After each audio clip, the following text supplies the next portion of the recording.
Charlie, today at the Tiffin conference, you're going to be speaking about kind of the long-term outlook for the beef industry. How do you see that long-term outlook? Well, that's a good place to start. The industry, as you know, has gone through some pretty tough times, and we are sort of at a turning point. It looks to me like the cycle is beginning to turn. I think some of the things I say may be a bit surprising, but I'm going to point out that most of our opportunities are in export markets because domestic usage has been flat or declining.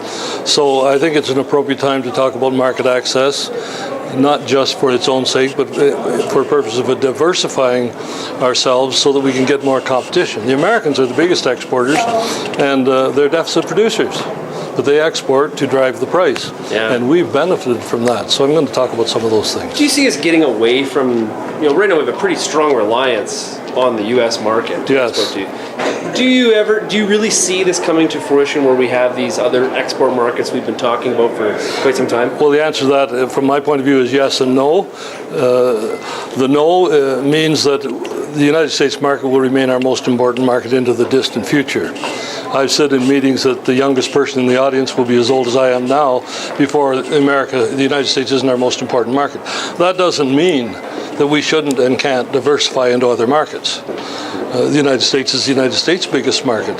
They're deficit producers. They're exporting to several countries, driving up the price. So yes, we're not going to displace the United States as a market. We're going to hopefully create some competition but through diversification. I'm just going to move this back. So what are these other markets? Is it China? Is it all the BRIC countries? It's several of the. It's China, Japan, Korea, the EU, and here is another point.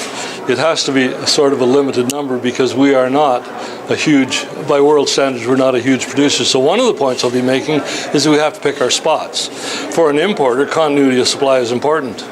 You can't be here today and not there tomorrow. So, I've been to meetings where they've talked about 16 potential markets. There might be 16 potential markets, but we better figure out which are the three most important, right, and go after them. So what's the barrier? What's holding us back? Is it non-tariff barriers? Is it things about hormone? What's holding us back? There are a number of things holding us back. It's been very frustrating to me and more so to producers that since 2003 there hasn't been one day when we were out of compliance with OIE guidelines. What's holding us back is the kind of artificial barriers that have been put in place by countries that say, well, because of BSE and because of this and that, we're not ready yet.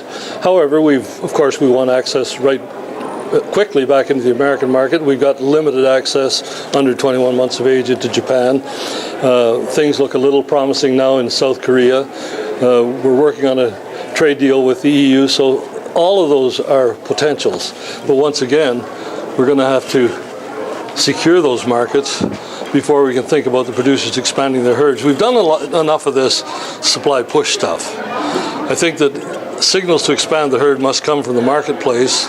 If we get market access, that might create the confidence that would expand the herd, not the other way around.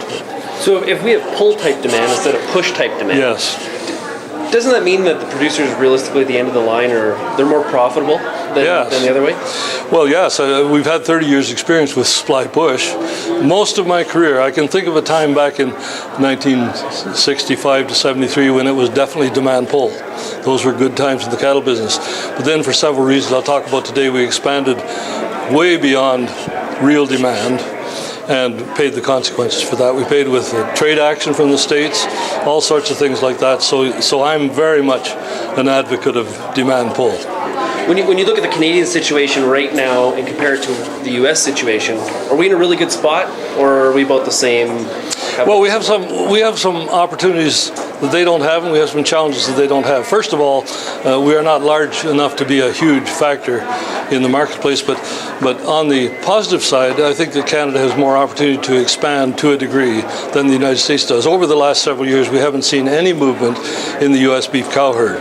There are only 3 countries in the world that produce significant amounts of fed beef, and by the way, fed beef's our product. We're not going to be exporting a lot of non-fed beef.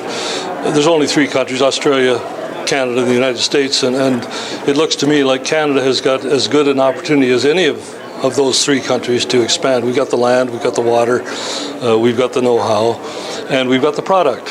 And Australia is always facing intermittent droughts. Their herd goes up and down with weather cycles. The United States, as I say, over the last several years hasn't shown any inclination to expand, so there are some opportunities there for Canada.